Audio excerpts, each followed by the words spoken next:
Major ডালিম বলছি, এখন হতে সারা দেশে সামরিক আইন জারি করা হলো। মেজর ডালিমের এক হাতে একটি আঙুল নেই, কি ঘটেছিল? প্রবাসী সাংবাদিক ইলিয়াস হোসেনের লাইভ টক শোতে দীর্ঘদিন আড়ালে থাকা বীর মুক্তিযোদ্ধা লেফটেন্যান্ট কর্নেল শরীফুল হক ডালিম বীর বিক্রম কথা বলেছেন। তিনি শেখ মুজিবুর রহমানকে সপরিবারে হত্যার অভিযোগে অভিযুক্ত। লাইভে 50 বছরের সব প্রশ্নের উত্তর দিয়েছেন মেজর ডালিম। লাইভ চলাকালীন একসময় তিনি তার হাত বের করে দেখান হাতের একটি আঙুল নেই। কেন নেই হাতের আঙুল, লাইভে খোলাসা করেছেন তিনি। এর আগে ইলিয়াস হোসেন এক ফেসবুক স্ট্যাটাসে এই সাক্ষাৎকারের ইঙ্গিত দিয়েছিলেন। তিনি লিখেছিলেন, রোববার রাতে ইতিহাসের সাক্ষী হতে যাচ্ছি, সারা জীবন তার অপেক্ষায় ছিলাম। ইলিয়াসের বিশেষ লাইভে যুক্ত হতে মেজর ডালিম তার জীবন ও সাম্প্রতিক সময়ে ঘটে যাওয়া নানা ঘটনা নিয়ে কথা বলেন। লাইভের শুরুতেই ইলিয়াস হোসেন মেজর ডালিমকে যুক্ত করে বলেন, আমাদের জাতির সূর্য সন্তান, যিনি জাতিকে 1975 সালে সফলতার পথে নিয়ে গিয়েছিলেন। সাংবাদিক ইলিয়াসের প্রশ্নের জবাবে মেজর ডালিম বলেন, দেশবাসীকে, বিশেষ করে নতুন প্রজন্মের ছাত্র জনতাকে যারা আংশিক বিজয় অর্জন করেছেন, তাদের প্রতি লাল শুভেচ্ছা জানাই। 24-এর গণ অভ্যুত্থানের নেপথ্যের নায়ক ছাত্র জনতাকে পরামর্শ দিয়ে তিনি বলেন, সম্প্রসারণবাদী হিন্দুত্ববাদী ভারত যার কবজায় আমরা প্রায় চলে গিয়েছি।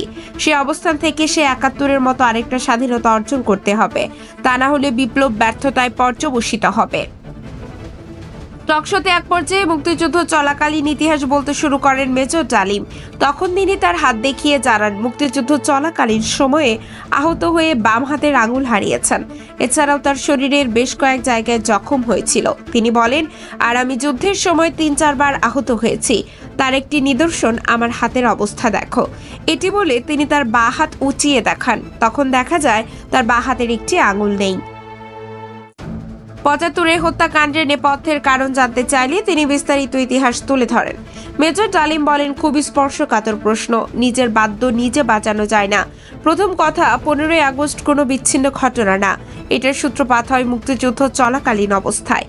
এই বীর বিক্রম বলেন, যখন 7 দফাতে চুক্তি করে নজরুল ইসলাম তাজউদ্দিনকে পারমিশন দেওয়া হলো একটা প্রভিশনাল গভর্নমেন্ট গঠন করার, 7টা ক্লজ পড়ে সাইন করার পর নজরুল ইসলাম ফিট হয়ে পড়ে গিয়েছিলেন যে আমরা ক্রমান্বয়ে ভারতে একটা করদ রাজ্য অঙ্গরাজ্যে পরিণত হব।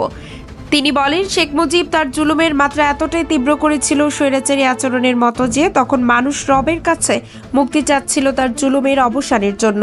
মেজর ডালিম বলেন, মুজিব তো মারা যায়নি, মুজিব একটা সেনা অভ্যুত্থানে নিহত হয়েছেন। সেনা অভ্যুত্থান তো আর খালি হাতে মার্বেল খেলে না, ওখানে দুই পক্ষ থেকেই গোলাগুলি হয় এবং হতাহত হয় দুই পক্ষে। যেমন মুজিবের পক্ষের কিছু লোক মারা গেল, সেভাবে সেনা অভ্যুত্থানকারী বিপ্লবীদের পক্ষ থেকেও কিছু লোক প্রাণ হারায়। এটাই বাস্তবতা। কিন্তু বিপ্লবীরা বিজয়ী হয়ে গেল, তারা ক্ষমতা নিজের হাতে নিয়ে নিল। তিনি বলেন, মুজিবের মৃত্যুর খবর জানার পর আর বাকশালের পতনের খবর জানার পর শহর বন্দর গ্রামের লাখ লাখ মানুষ আনন্দ মিছিল বের করলো। যে সমস্ত রাজনৈতিক নেতা বা দলগুলো আন্ডারগ্রাউন্ড ছিল, তারাও জনসমর্থন নিয়ে রাস্তায় চলে আসে। এভাবেই জনস্বীকৃতি পেয়েছিল 15ই আগস্টের বৈপ্লবিক সামরিক অভ্যুত্থান। 24-এর বিপ্লবীদের উদ্দেশ্যে মেজর ডালিম বলেন, বর্তমান প্রজন্মের বিপ্লবীদের ছাত্র জনতার বিপ্লবী কর্মকাণ্ডে যদি কোনো রকম অবদান রাখতে পারি আমাদের নিজস্ব অভিজ্ঞতা যোগাযোগ থেকে, তাহলে আমরা সেটা করতে প্রস্তুত, পিছপা হব না ইনশাল্লাহ। আমরা তাদেরকে শ্রদ্ধা সালাম এবং বিপ্লবী সালাম সাথে মন থেকে দোয়া করছি, তাদের বিপ্লব যাতে ব্যর্থ না হয়, তারা যাতে বিজয় অর্জন করে সুখী সমৃদ্ধ শক্তিশালী বাংলাদেশ গড়ে তুলতে পারে, তাদের দুর্জয়ের ঘাঁটি হিসেবে গড়ে তুলতে পারে।